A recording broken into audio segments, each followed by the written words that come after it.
Kaidah yang kelima,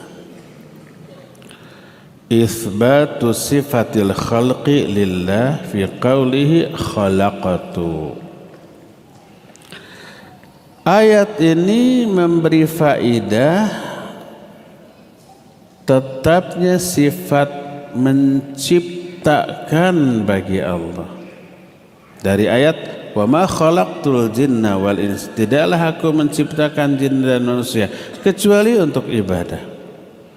Salah satu di antara sifat Allah menciptakan, dan salah satu di antara nama Allah Khaliq, sang pencipta.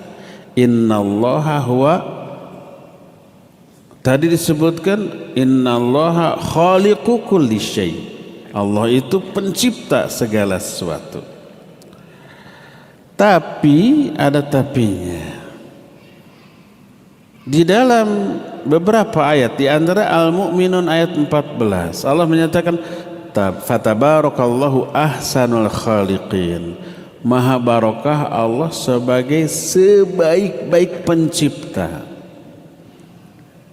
Kalau Allah disebut sebagai sebaik-baik pencipta, apakah maknanya ada pencipta lain selain Allah? Ya, Allah pencipta terbaik. Ada nggak pencipta lain selain Allah? Ya, tapi jauh kualitasnya, kemampuannya di bawah kemampuan Allah dalam hal menciptakan. Tapi ada tapinya. Makna menciptakan yang dinisbatkan kepada Allah dengan kepada makhluk berbeda. Adapun menciptakan sebagai sifat Allah, maknanya adalah mengadakan sesuatu yang tadinya tidak ada. Alam jagat raya ini tadinya tidak ada, oleh Allah diadakan, itu menciptakan. Manusia, jin, malaikat tadinya tidak ada, oleh Allah diadakan. Itu makna menciptakan yang dinisbatkan kepada Allah. Jadi makna menciptakan adalah ijadu syai' minal adam, mengadakan sesuatu padahal sesuatu itu tadinya tidak ada.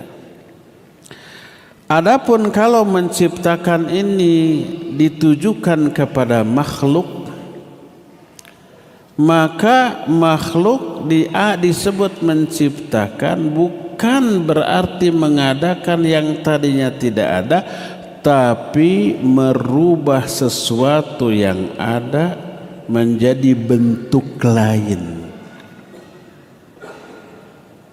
Karena Allah Azza wa Jalla menyatakan Allahu khaliqu kulli syai', Allah pencipta segala sesuatu. Maksud menciptakan segala sesuatu tadinya tidak ada lalu diadakan.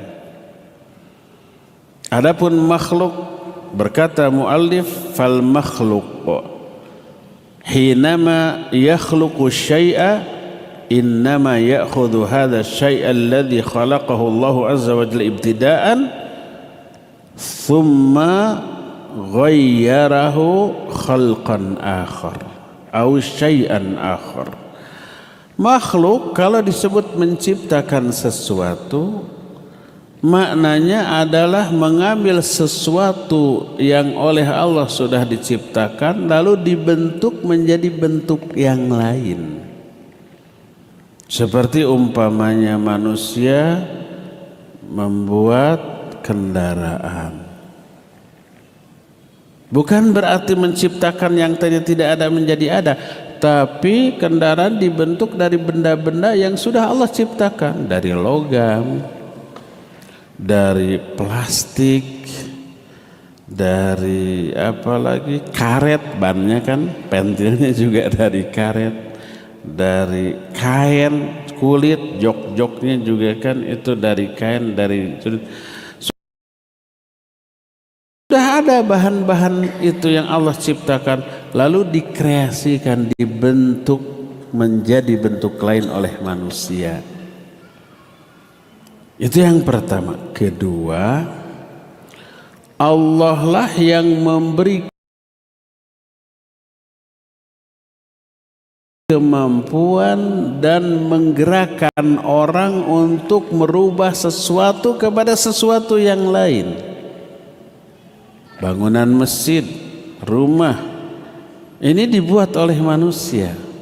Bahan-bahannya semua sudah ada batu, ada tanah, ada pasir, ada semen, ada besi, segala macam oleh manusia dikreasikan dibentuk seperti ini. Nah, pertama, bahan-bahannya Allah yang menyediakan, Allah yang sudah menciptakan. Kedua, Allah pula yang memberikan kemampuan kepada manusia untuk berkreasi. Ketiga, Allah pula yang menggerakkan orang itu untuk berkreasi. Ada kemampuan, ada kemauan untuk berkreasi. Sebab ada kalanya orang berkemampuan tapi tidak memiliki keinginan. Kita semua umpamanya, saya yakin dah mudah ya, kita semua bisa membuat bala-bala atau comro. Mudah, tinggal ambil singkong, parut, diemplek-emplek, masukin oncom yang lada, goreng, semua bisa kan, mudah. Tapi apakah semua yang kita mampu mau kita lakukan, mau kita bikin? Enggak. Jadi kenapa orang membuat sesuatu? Karena dua. Pertama karena ingin, kedua karena mampu. Perpaduan antara ingin dan mampu ini lahirlah sebuah kreasi. Terus kita usut, kenapa kita ingin melakukan sebuah kreasi? Keinginan ini bukan murni usaha kita memunculkan keinginan dalam hati, bukan. Allah yang kasih keinginan ini. Allah menyatakan wa ma tasya'una illa ayyasha Allahu rabbul alamin. Surat Takwir ayat terakhir. Kalian tidak akan punya keinginan, tidak akan punya kehendak untuk melakukan apapun kecuali Allah yang kasih keinginan itu kepada kalian. Kedua, kita selain ingin, mampu dari segala segi. Dari mana kemampuan ini? Allah juga yang kasih. La haula wa la quwata illa billah. Tidak ada haul, tidak ada quwah. Haul quwah itu kemampuan, istita'ah, kecuali dari Allah. Haul, kemampuan untuk meraih semua yang manfaat. Al-quwah, kemampuan untuk menolak semua yang madarat. Dua-duanya kemampuan.